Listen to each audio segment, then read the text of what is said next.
This video will be about the scientific facts of the Noah's Ark. Please know that this video got references from several scientific creationist professors, seminars, and materials, especially from Professor Ken Hovind, Professor Kim Myung-hyun, Professor Lee Jae-man, especially of the Ark's specifics from Professor Lee Kyung-ho. The first story is about the ratio of the design of the Ark. Most people find it hard to accept the biblical account from the very beginning, the book of Genesis. In a way, it's very understandable. Many take the Genesis account and the whole Old Testament as a myth and just a story, of which the representative account is the Great Flood. This Great Flood is testified in the Bible that all the land was covered with water, bringing death to every living being which breathes through the nostril except Noah's family that consists of 8 people and the animals that were in the ark. To be more accurate, the Bible says that the land was cursed, thus define the cursed at the land. It is written that God told Noah to build an ark, which he built with the help of his family, probably, which he went into with his family to survive the catastrophe. Then may arise the question, if the flood was truly great to cover the whole earth, the ark Noah built had to be fairly firm, or it could have not endured the flood.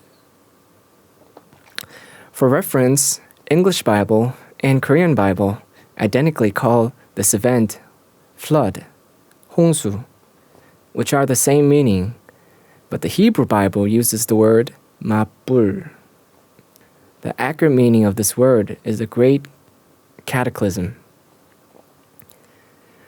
Genesis 7 verse 8 to 12 writes that in the 600th year of Noah's life, on the 17th day of the 2nd month, on that day all the springs of the great deep burst forth, and the floodgates of the heavens were opened, and rain fell on the earth 40 days and 40 nights. Of the window of heavens, I wish to talk about in another video, but I want to discuss a little about the springs of the great deep. The springs of the great deep should mean that underground water broke forth, which could be understood that the earth's crust broke and the water sprung up. Looking at the description carefully, we can understand that this flood incident was more violent than we might have perceived it. Now, are we not more drawn to pay attention to whether the ark that the Noah made could have survived the catastrophe, which even the ships of our time are doubtful to survive? Most may say it is impossible, thinking that the flood event was a cataclysm. All the more when we think that the Noah's Ark might be the first ship ever made. Well, accurately, an ark, first ark ever made. Now I want to raise a question. How does a ship and ark differ? The difference is, most importantly, first, driving force, and second, control. Easily put, ark has no rudder. A ship can go where it desires. An ark don't have that controllability. Ship is able to be driven, ark can't be. Ark's purpose is made to float on water. It goes where the wave leads it to go. This difference is very significant. Bible writes of only 2 arks, Noah's Ark and Moses' Ark. The little ark that baby Moses was put into had no control either. We might put this in this analogy. When one person has power, materials, and he's able to do whatever he wants, one might live just as we want. Compared to others, this person would think that he has control over his life. But those who have little, those who are weak and come short, may think it is hard to live without someone else's support, someone else's guidance. Even the person we first suggested is very able. He might stand in front of someone who is more able than himself. He might feel cheap, right? So those who have more than others, time to time get into a bloody fight to be best amongst themselves, which might lead to an ugly story. The stronger picks on the weak. How can the weak pick on others?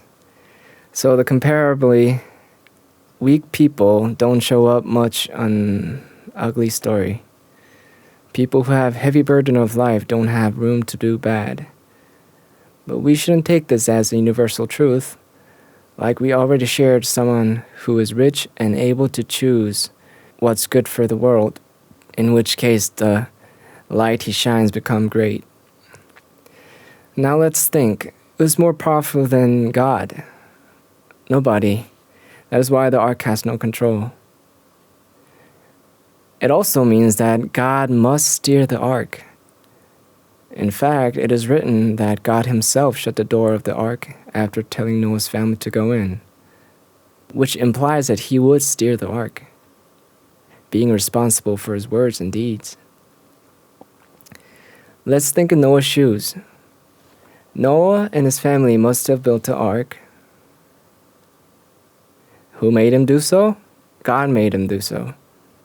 Noah trusted in God's warning of the flood and built the ark when nobody else believed. Also, to build this great ark by hand, with probably no more than the family of Noah, it must have taken a great effort. So, if God made Noah to build the ark, when it was finished, made Noah's family to go in and close the door before him, he should take responsibility. The reason God chose Noah may be many, but in my opinion, the biggest reason was that Noah had faith, that mere human ability didn't count as much in front of God, which he held with humility. Can never be sure, but as Noah experienced the catastrophe in the ark, I think he was more awed at the power of God, which before his ability didn't mean much, which bring Noah to rever God all the more, depend on him more, and to be humble before him.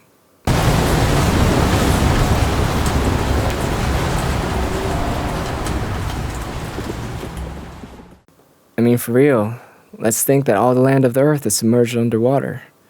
The ark has no rudder. What could he do? They couldn't survive if God didn't look after them. They were in such a situation where God was the only way.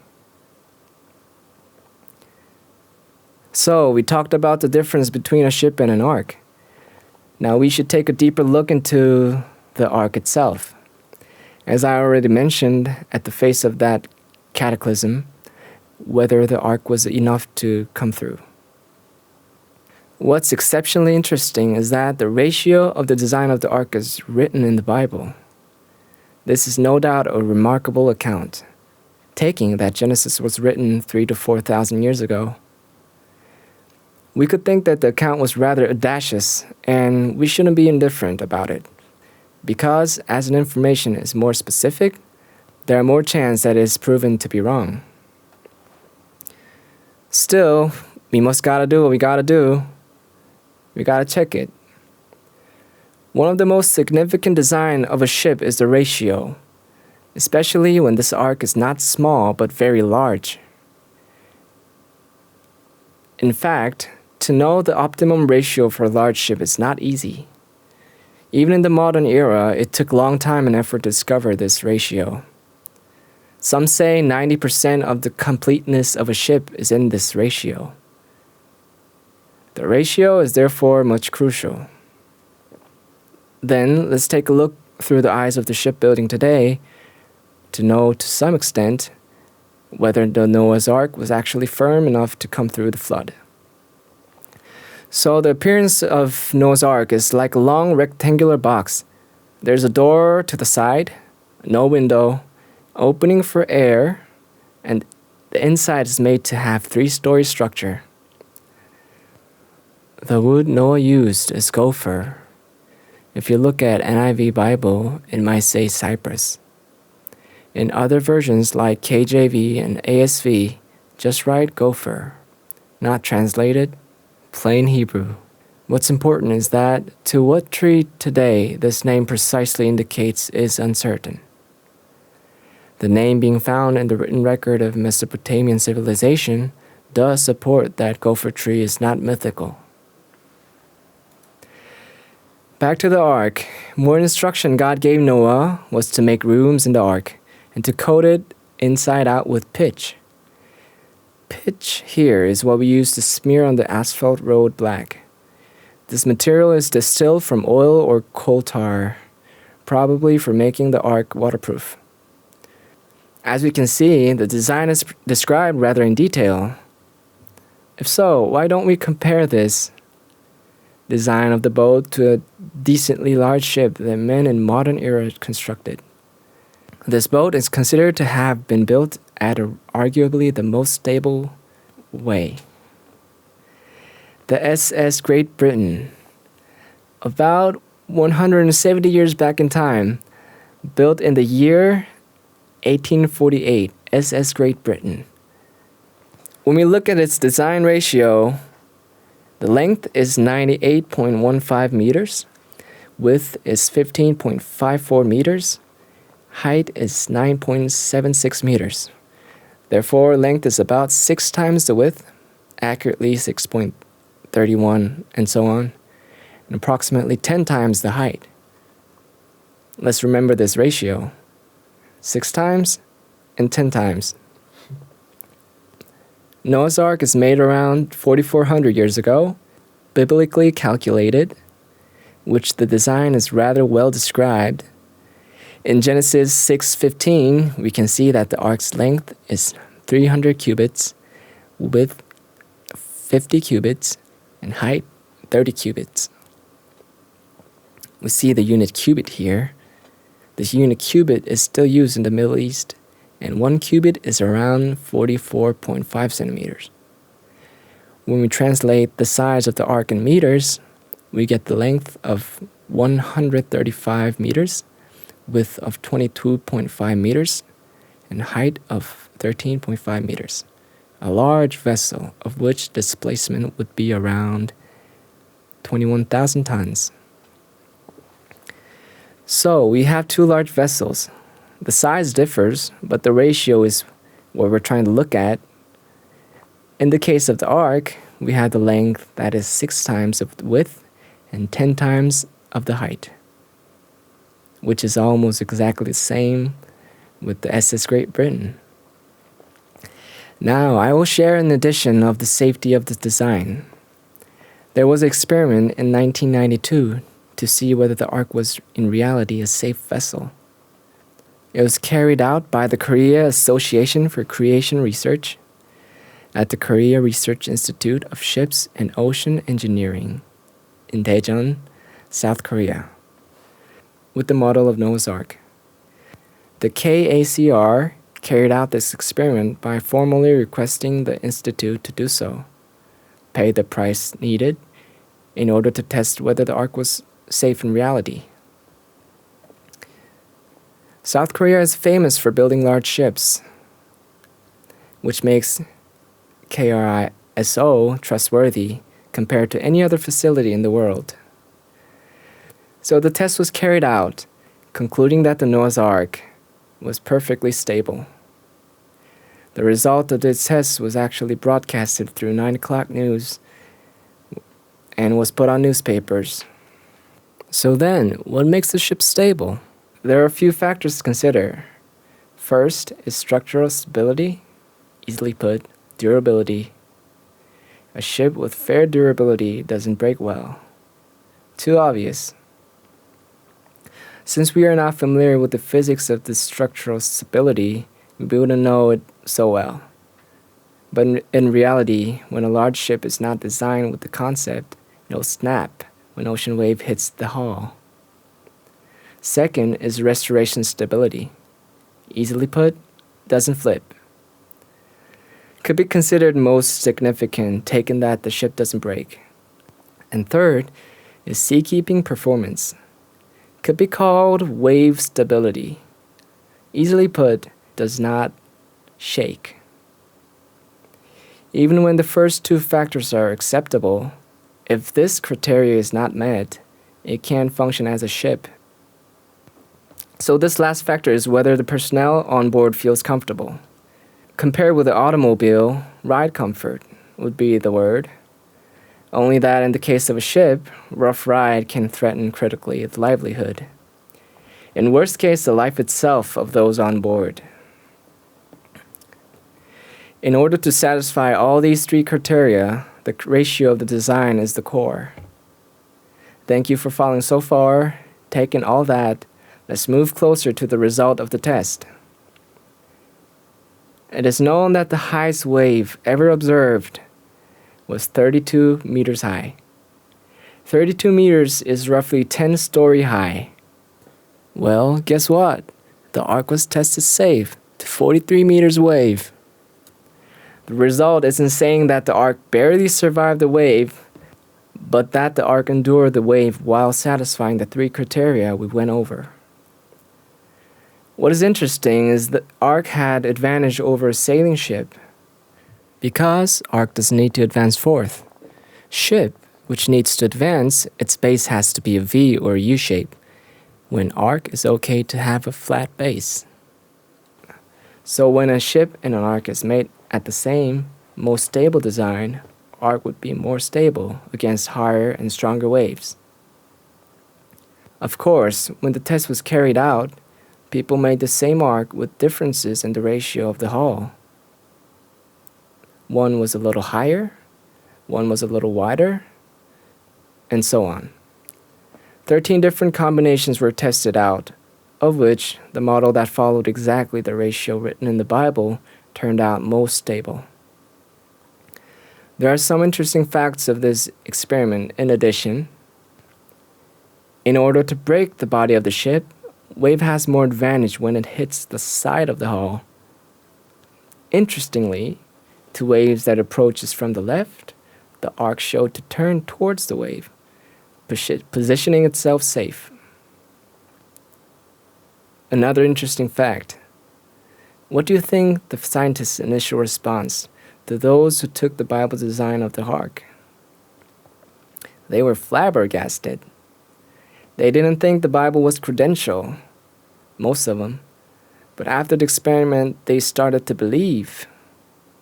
They were professionals, researchers in the area, which enabled them to be convinced more to how improbable that is than those like us who are not educated in science. Such a surprising discovery made one of the scientists who conducted the experiment to travel and preach with the data and material of the tests that he conducted. His name is Kyung-ho Lee, the professor we already introduced in the beginning. This video referred to some portion of his video, so if you want to know more, click the I above the right or click on the link below. Right back to the story. Let's think about why God, who is almighty, didn't just levitate Noah's family and judge those who didn't believe with a snap of his finger like Thanos in Avengers. Why did God have to go through making Noah to build the ark, open the heavens to rain, crack the crust, and make the underground water burst up? If he is almighty, why go through all these? In my opinion, if Bible wrote plainly, God saved Noah's family, 8 people, and judged the earth with water, we would think that the Bible was mythical. Do I have a point? I think one of the reasons why God went through such a process to judge the world was to leave evidences that the testimony is actual reality to those who come after. It displays how God knows his creation well, and how God very thoughtfully worked this history out, in which made his wisdom to be testified.